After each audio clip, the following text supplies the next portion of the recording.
I'd say good morning, but it's really like 1 a.m. tomorrow on my body. Does that make sense? And then Shelly G. She loves this intergenerational networking concept, and so she put me up after Caitlin. So she represented the millennials, and I'm here to represent the old folks. So here I am.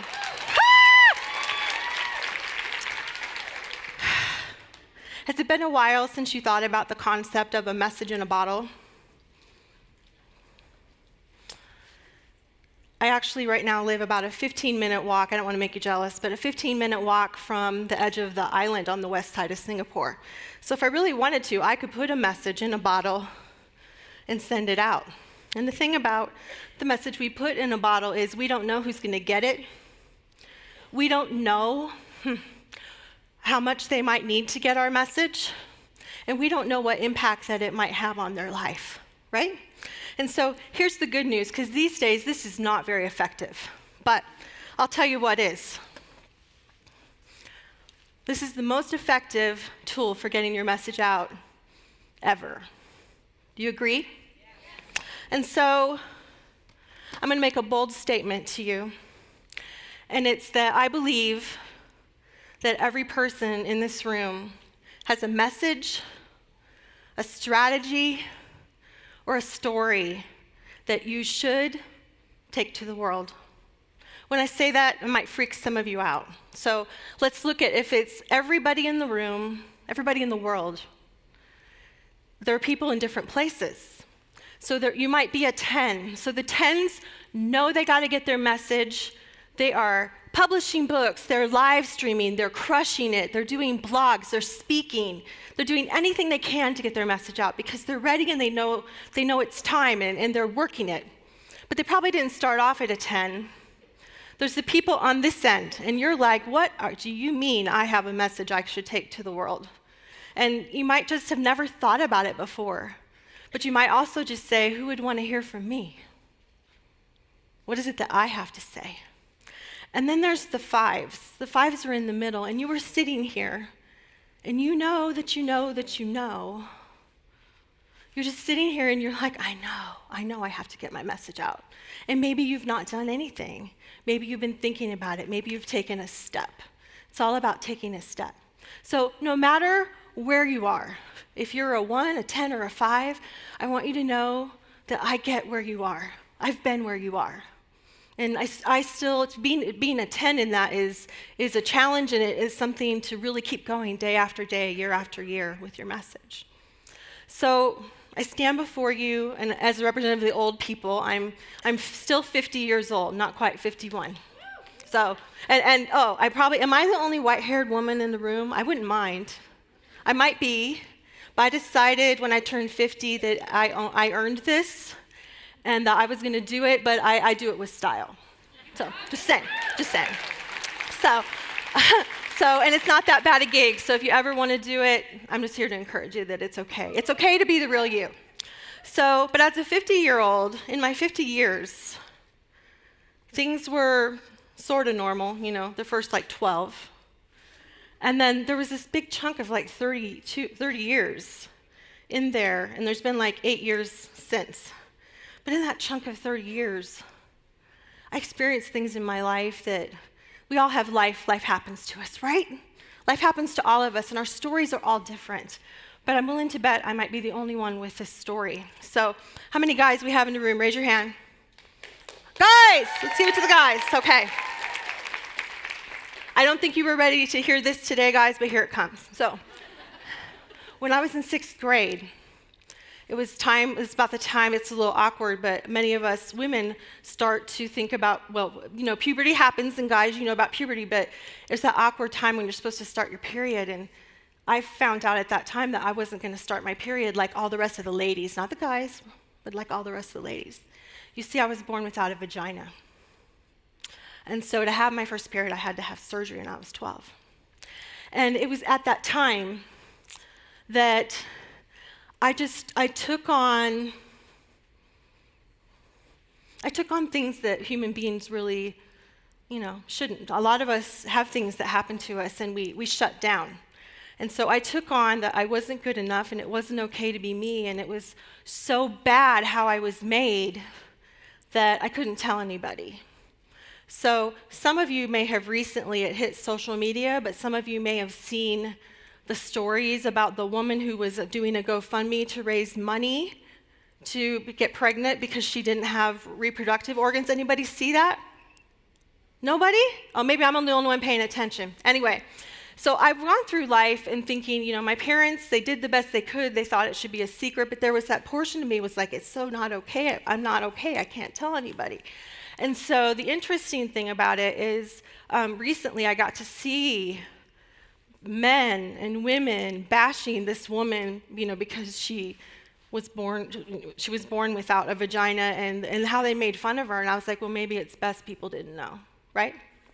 So when you feel unloved, unworthy, not okay to be you, I didn't realize the self-loathing that I was putting on myself my whole life. Many of us experience things where people put the things on us, and it's not okay, but I put it all on me personally. So as an unlovable person, or I didn't think I was lovable, I looked for love in all the wrong places, and so I ended up in all kinds of relationships that weren't good for me, right? And so I stand before you and I look all cool now, right? Well, yes, I do, but I stand before you, and the thing about it, and I look good on paper like I'm a missionary wife. We're in Singapore. I've been a minister's wife. I'm this. But guys, in my brokenness, I've been the cheater, I was cheated on, and I've been the other woman. And some of the relationships I got in were ridiculous. So I've birthed 2 children with 2 of the men. And, I'm one of those people that can talk about baby daddies, and it's nothing I'm proud of, but it's just where I was in my brokenness. And so actually my daughter's dad, he was someone who was a pathological liar. He lured me from my home in Ohio out to Southern California and lied to me about everything I ever knew about him. And come to find out, he did that, and he was married when he lured me out there. He was one of those people with 2 lives. Awesome stuff, right? I'm like, this could only happen to me. So in my life, there came a day 8 years ago when, let me say this. You don't wake up every day with your feet hitting the floor going, I don't like myself. You don't. But the thing is, you do. And what you believe about yourself on the inside is what you manifest on the outside, right? So 8 years ago, there came a time when I started looking up my condition on the internet. So I am old enough that when I was young, this wasn't privy information, right? And so I was led to believe that I was a twin and the egg hadn't split, and I thought I was the only woman in the world that had this condition. Different than, think about it, all other girls. Try that one on for size, right? And so lo and behold, though, I found out that I actually have a condition 1 in 5,000 women have. And that did so much for me. And so it was like a shame shatterer for me to realize that I wasn't totally alone. And then if I had a pile of shame this high, because I did, right? But if I could have put an explosive in the bottom of it, what really blew it up for me was, no matter how my kids came to be here, I came to know that these other women who have what I have, they don't find out when they're 12 and ready to start their period. They don't have enough female organs developed to even ever have a period. So they find out when their little sisters have all started. You guys didn't know, men, you didn't know us and talk about this. But they find out when their little sisters have started and they haven't, and like it's 14, 15, 16, 17 years old, they find out they'll never have a baby. And so I was able to shift my thinking and blew up the rest of my shame, because I came to know and believe that while I thought I was junk for 30 years, that here God had made me a miracle and I had no clue. The lies we believe can totally wreck us and derail us from the life we're meant to have. They can. They can. And so I stand before you, and I started I started wanting to tell my story. And so at the time, I was doing lots of public speaking with my work. And so at the time, it was really easy for me to speak. I'd get up and I would do my thing. And I never had any problems with public speaking. But what do you think happened the first time I stood up publicly to tell my story and talk about all that? What do you think happened? So it was like, imagine that you bought a cabin in McCall that hadn't been opened up for years, and you went to go turn on the plumbing that hadn't been on for years, right? I never had issues with cotton mouth. I never had issues with like no power in my voice. And as that came up and out, and I was talking to a group of like 25, 30 women at my church, it was like, whoa, what's the matter? Because I'm used to speaking, everything's great. But just imagine as all that came up and out, all that emotion was there, right? So if you're someone who is a 1, if you're someone who's a 5, you need to know I get it. I get you. I get you. So I want to talk about stories. So in working with We Publish, it's such a blessing and an honor to me to help people bring their stories to the world. I believe every story is important. I think every story needs to be published. If you come and tell me your story, I'm not going to go, that's dumb. I'm not. They're powerful. They're powerful. I will never tell you that.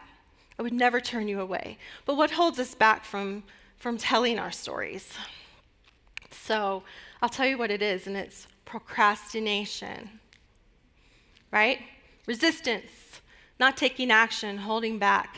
And what's at the root of procrastination? Do you know? It's the F word. Fear, right? And so, what is it fear of? Well, there's several, and I want to share them with you. So, I've experienced all of them, but one is fear of not being good enough. And so let me show you this. There's different things you can do to get your message out.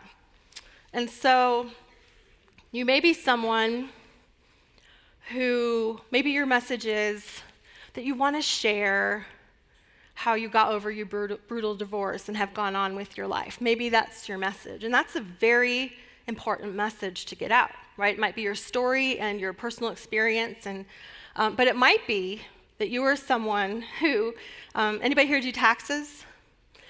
All right, so I was thinking, for an example, how hot is it not hot, for a tax person to write a book with the top tax tips to save money? And it's like really for real, for business owners. Because don't we all need to save money on our taxes? Y'all should try paying taxes in 2 countries. I get to try that this year. I'm not excited. Okay. And but how hot is it? You might have a message like that. It's an important message that we all need to hear and all want to hear. You may have a cause, and maybe it's your cause you're passionate about. How about Nathan and the cause that they were working on this summer? Maybe it's the cause that you want to get out in the world. So you can have different books, right? So I want to show you. So this is I call it my Guts of Me book. It's all about my vagina. Just kidding, but it is. But it is. It is. And the good news is I have one now, so it's all good. But this is all about, this is truly if I was to lay out the guts of me and have you really know me for who I really am, this is it. This is it. And then I just published this book. I held it in my hands for the first time yesterday as I had it shipped here. This is more of an authority book, like the tax book, right? And I think that every business person needs to be published. This is how to become the most published expert in your industry. Publishing is way bigger than a book. This is some of the topic I'm going to talk about in my workshop this afternoon.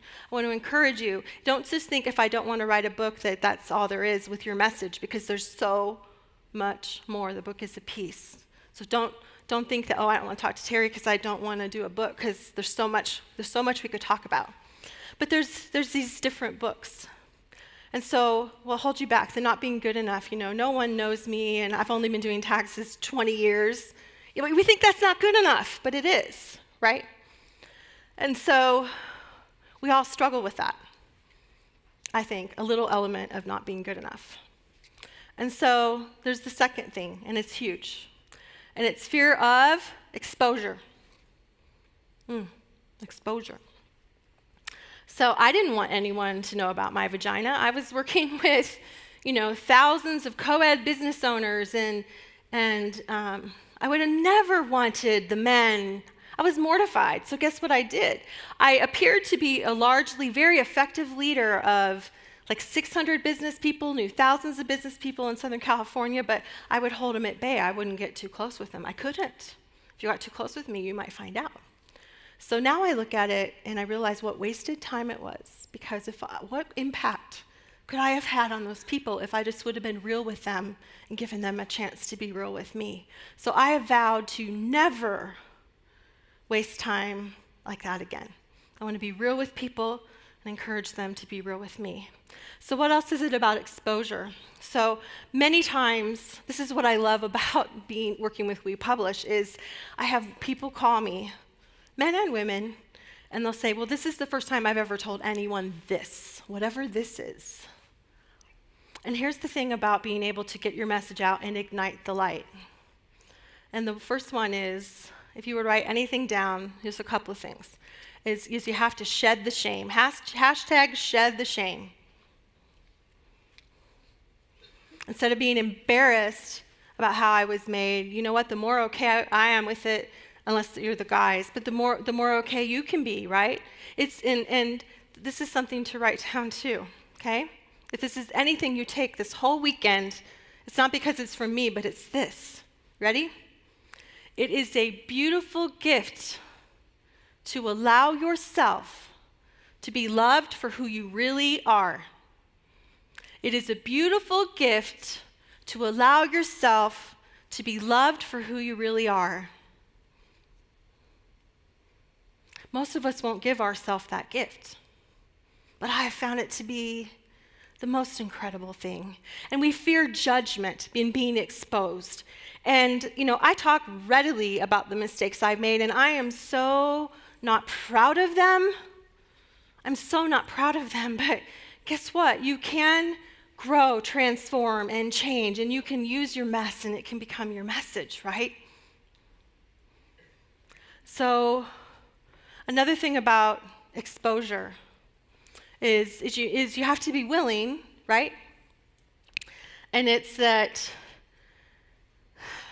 you must shed the light on what's happening inside of you first, right? Hold on, that's not what I said. Oh, you have to ignite your life first. You have to ignite your own life first. And so the thing about the things you believe about yourself is, as long as it's in the darkness and you're stuffing it down deep inside, it just grows and makes its own story, right? And it's lies. It's all lies, by the way, all lies. And the minute you will shed light on it, it's not as bad. There's a chance that if I would have never Googled that night about my condition and blown up my shame, there's a chance that I can ready to say, I would still be walking wounded, broken. I'm sure I wouldn't be, I was married to Terry, but that probably would have imploded this marriage too, okay? I probably would have. We would not be missionaries in Singapore, and I would have probably never met Shelley G. Well, that makes me sad. But I probably would have never met Shelley G, and chances are probably 100% I would not be standing here with you today. Your life, wherever your direction is on, you can change the trajectory of your life, and in turn, have the opportunity to possibly ignite others' lives. Do you like that? It's amazing. It's amazing. It's amazing. So I have only found people to love me more and accept me more. And you know why? Everybody crave the ability to be real. They crave the ability to be real. So when I moved to Singapore, is anyone Facebook Living this? Anyway, okay, well, I'll just say. When I moved to Singapore, someone had read my book and they advised me. They said, don't get your book to the people here until they know you and love you. And so I thought, okay, cool, I think they thought it was too much because it's the guts of me, right? And so I moved on June 9th, and somewhere around the end of July, someone had Googled me, and I found out they're placing a mass order at my church for my book. And I was like, I hope that I've given them enough time to love me, And so I guess it worked out. But at first there were some people who They were probably like, whoa, because I'm not sure that they quite are that open, right? So the third thing about fear and procrastinating telling your story is you are concerned about others. And let me say why. Some of you have instances in your life that you know are part of your story, that you know that you need to tell, and you don't have to navigate the people part of it. There's people have done things to you, and you don't know how to navigate that. And so, did you hear me say over here at one point that I was the cheater, I was cheated on, and I've been the other woman? It's a great one, right? And I'm sure you all aspire to be that. But the thing about it is, do you know who I was with and when and how it went down? No. You can say what you need to say without saying everything sometimes. Does that make sense? And if you are writing a book, like in my Guts of Me book, it says in the front, some names have been changed. And like my last name, I was married, since my last name's changed, like really, you would not know who I'm talking about, really. And so if you have that concern, I want to invite you to talk to me because I'm here to help you talk through that, because I think that does not have to be a block that prevents you from getting your message out. So this is what I can tell you about getting your message out, and it's that you're never going to feel 1,000% comfortable and ready to do it. So don't wait for the feeling to come. It's not coming. It's not coming, ever. There's always going to be a time when you feel, oh, I'm going to be exposed. There's always a time. But what I can tell you is when you know it's right, is when one of those women in Singapore comes to you after you're afraid of what she's going to think, and she puts her hand on your arm and she says, thank you so much for telling your story because, and she tells you why. That's when you know it's right, and isn't that what it's all about? It is. So what can you do to take action today? Because I want to invite you to take action. I'm an action taker, and I want to invite you to take action. So think of the letters O-N-W. Okay? So number one, I want you to think about owning it. Owning your expert status to write your authority book. Owning your story. Your story is good enough. It does matter, right? And I want to invite you to take that ownership and twist those letters and do it now. Do it now. And so throughout the weekend, I am here, and I have gifts for you. So anyone who comes and personally has a short strategy session with me to talk about your message, to see how we might be able to help you, I'm going to gift you. I have 50 of these. The first 50 women who come to me and do a live presentation or book one. I have dates. You can take it. We'll take the date home with you. You get the this new book, and you'll get an ebook of the Guts of Me if you have the guts to read it. Just kidding. Anyway. And so you're going to find we have offerings that we publish to meet you wherever you are, and we can talk about them. So if anything is of interest to you, we're doing a new collaborative book, Ignite the Light. So if you're someone who might be ready to put a chapter in a book with other successful, awesome women, come talk to me about that. You might be someone that knows in the guts of you, that you're ready to publish your Guts of Me book. And if you are, we have specials on our publishing packages. This weekend, let's talk about that. And lastly, if you're ready to take action, I'm going to be hosting a new 90-day master session, like group coaching, masterminding. Talk to me about that too. So I'm here to help. I'm passionate about your story. I'm passionate about all of us igniting the light. I think we can change the world. So remember, shed your shame, ignite your light first, and light up the world. Thank you.